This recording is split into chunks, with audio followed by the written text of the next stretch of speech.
बिस्मिल्लाहिर्रहमानिर्रहीम। अस्सलाम वालेकुम नाज़रीन। तहरीक इंसाफ पाकिस्तान इस वक्त बहुत सारी मुश्किलात में घिरी हुई हैं। उनके लीडर इमरान खान जो हैं वो बहुत सारी पाबंदियों का सामना कर रहे हैं। तकरीबन रोज़ उनका किसी न किसी अदालत में जाना होता है, वहाँ पर उनकी ज़मानत लगी होती है या उन्होंने किसी अदालत में मचलके देने होते हैं। तो इस लिहाज से इस वक्त इमरान खान के ऊपर बड़ा कड़ा वक्त है। इमरान खान जो हर वक्त लोगों में घिरे रहते थे और ज़मान पार्क में एक जमघटा लगा रहता था, अब वो भी ख़त्म हो चुका है। वहाँ पर तकरीबन तमाम किस्म के जो कैंप लगे हुए थे उनका सफाया कर दिया गया और इमरान खान से कोई शख्स भी, ना वो पार्टी का कोई रहनुमा या कोई आम शख्स, इमरान खान से मिलने के लिए ज़मान पार्क नहीं जा रहा।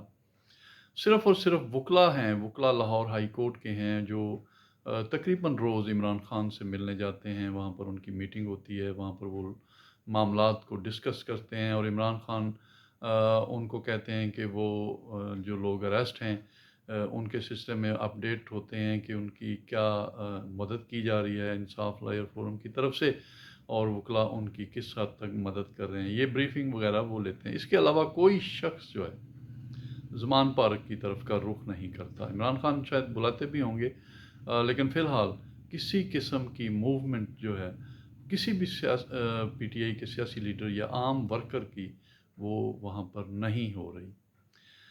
इमरान खान की कोशिश तो बड़ी है इस्टेब्लिशमेंट के साथ पुराने रवाबत बहाल करने की। इस सिलसिले में इमरान खान दो किस्म की पॉलिसी पर गामजन हैं। कभी तो इमरान खान इस्टेब्लिशमेंट के ख़िलाफ़ इंतहाई सख्त किस्म का स्टेटमेंट दे देते हैं। मसलन अभी रिसेंटली उन्होंने एक अमरीकी अखबार को इंटरव्यू दिया तो उन्होंने कहा कि फ़ौज जो है वो उनकी पार्टी को तबाह करने में लगी हुई है। उसके साथ उन्होंने ये भी कहा कि जब वो वज़ीर आज़म थे और हाइब्रिड किस्म का सिस्टम था और जो भी ज़िम्मेदारी थी वो वज़ीर आज़म पर होती थी, लेकिन असल में इख्तियार जो है वो फ़ौज के पास था। एक तरफ तो उनका ये रवैया है, दूसरी तरफ वो कहते हैं कि वो सियासी जो लोग हैं उनसे मुलाकात भी नहीं कर सकते, उनसे मुज़ाकरात भी नहीं करते और वो इस्टेब्लिशमेंट की तरफ देखते हैं कि इस्टेब्लिशमेंट जो है वो उनसे मुज़ाकरात करे। आप को पता है कि वो उन्होंने पिछले दिनों स्टेटमेंट दिया था कि वो तो कोशिश कर रहे हैं आर्मी चीफ से रब्ता करने की, लेकिन उनकी तरफ से कोई स्टेटमेंट या उनकी तरफ से कोई रिस्पॉन्स नहीं आ रहा और वो हैरान है कि उनसे आर्मी चीफ क्यों नाराज़ हैं या इस्टेब्लिशमेंट उनसे क्यों नाराज़ है। तो इस तरह के जो हैं मामलात चल रहे हैं। लेकिन आजकल जो रिसेंटली ये खबरें गर्दिश कर रही हैं कि शायद शायद इस्टेब्लिशमेंट का इमरान खान के साथ जो है वो राब्ता बहाल हो चुका है और इमरान खान को अब रिलीफ मिलना शुरू हो गए हैं। ये खबरें क्यों गर्दिश में कर रही हैं, इस सिलसिले में मैं आपके सामने दो चीज़ें रखता हूँ। पहली चीज़ तो मैं आपके सामने जो रखूँगा वो ये है कि परवेज़ इलाही जो गिरफ़्तार हुए, एंटी करप्शन ने उन्हें अरेस्ट किया और उन पर संगीन किस्म के इल्ज़ामात थे करप्शन के।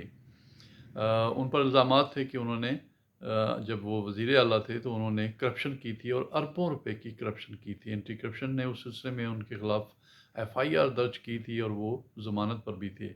लेकिन उन्हें अरेस्ट किया गया और मैजिस्ट्रेट के सामने उन्हें पेश किया गया। ज़िला कचहरी लाहौर में ग़ुलाम मुर्तज़ा विर्क साहब जो मैजिस्ट्रेट हैं, जो इलाका मैजिस्ट्रेट थे एंटी करप्शन के, उनके सामने उनको पेश किया गया। तो दोनों तरफ के वकला जो हैं उन्होंने बहस की। तो ग़ुलाम मुर्तज़ा विर्क ने उनको मुकदमे से ही डिस्चार्ज कर दिया। उनका मौक़िफ़ ये था कि गवर्नमेंट ऑफ पाकिस्तान या एंटी करप्शन का महकमा जो है वो किसी किस्म की कोई एविडेंस जो है वो परवेज़ इलाही के ख़िलाफ़ सफ़ाए मिसल पर नहीं ला सका। इसलिए परवेज़ इलाही को डिटेन करना इल्लीगल होगा, इसलिए उनको मुकदमे से ही डिस्चार्ज कर दिया गया। इस पर बड़ी लेदे हुई। निगरान गवर्नमेंट ने बड़ा सख्त रद्द-ए-अमल दिया, डीजी एंटी करप्शन ने भी बड़ा सख्त रद्द-ए-अमल दिया। मैजिस्ट्रेट पर इल्ज़ामात भी लगाए गए, उनके सोशल मीडिया के पेज भी शेयर किए गए कि उन्हें पीटीआई से हमदर्दी है, लेकिन वो अरेस्ट हो चुके सॉरी वो डिस्चार्ज कर दिए गए हैं। उसका अगला जो है वो हाई कोर्ट की तरफ रिलीफ लेना बनता है। उसके बाद निगरान गवर्नमेंट ने हार नहीं मानी। उन्होंने उनको एक और मुकदमे में गिरफ़्तार किया जो गुजरांवाला में रजिस्टर्ड था और उनको गुजरांवाला में पेश कर दिया। गुजरांवाला में भी सेम यही एपिसोड दोहराया गया। اور وہاں کے میجسٹریٹ نے بھی انسفیشنٹ ایویڈنس کا کہہ کر پرویز الہی کو مقدمے سے ہی ڈسچارج کر دیا۔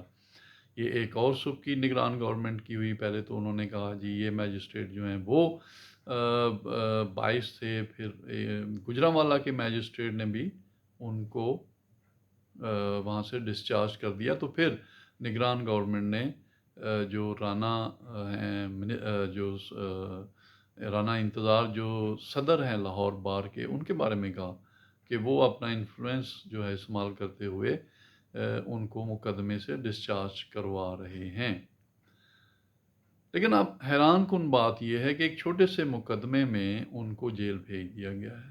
دوسرا جو میں آپ سے شیئر کرنے جا رہا ہوں وہ ہے یاسمین راشد صاحبہ، جو سابق وزیر صحت تھی پی ٹی آئی کے دور میں۔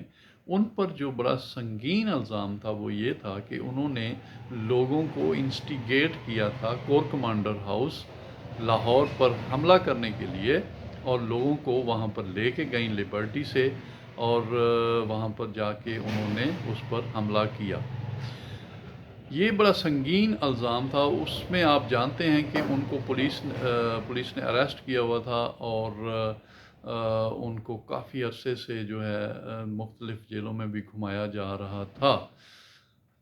انہیں بھی دہشت گردی کے جج جو ہیں امبر گل صاحبہ، انہوں نے ڈسچارج کر دیا۔ انہوں نے کہا کہ ٹل ڈیٹ نہ تو ان کو کسی ایف آئی آر میں نامزد کیا گیا ہے، نہ کسی سپلیمنٹری اسٹیٹمنٹ میں نامزد کیا گیا ہے، صرف اور صرف ایک کو ایکیوز کے ڈسکلوجر پر ان کو اریسٹ کر کے رکھا ہوا ہے، اس لیے ان کے خلاف یہ مقدمہ نہیں بنتا۔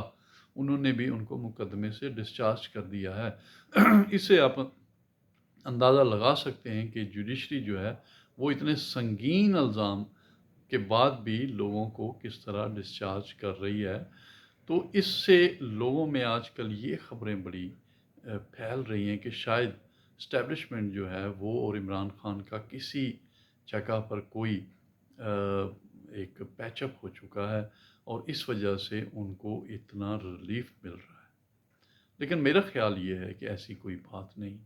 آپ دیکھتے ہیں کہ جو جج صاحبان ہیں انہوں نے جو آرڈر لکھے ہیں، ان آرڈر کو اگر آپ پڑھیں تو واقعی یہ لگتا ہے کہ اتنی ویک پروسیکیوشن، اتنی ویک تفتیش ہے کہ ایک عورت ہے، وزیر ہیلتھ رہی ہیں، ان پر ایلیگیشن ہے کہ انہوں نے لوگوں کو انسٹیگیٹ کیا ہے، لیکن وہ ایف آئی آر میں نامزد ہی نہیں، تو پھر ان کا ریلیف تو بنتا ہے۔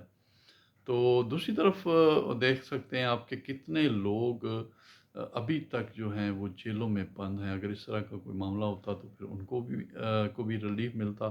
تو پاکستان میں یہ ہوتا تو ضرور ہے کہ کسی نہ کسی سٹیج پر عدلے بدلے ہو جاتے ہیں، جو پہلے پالیسیاں تھیں وہ چینج ہو جاتی ہیں، لیکن فی الحال میری جو رائے ہے اس میں یہی ہے کہ فی الحال یہ پالیسی چینج ہوتی ہوئی نظر نہیں آ رہی۔ ان لوگوں کو جو ریلیف ملا ہے وہ عدالتوں نے از خود ریلیف دیا ہے، اس میں کسی قسم کی ڈیل کا کوئی تاثر نہیں جاتا۔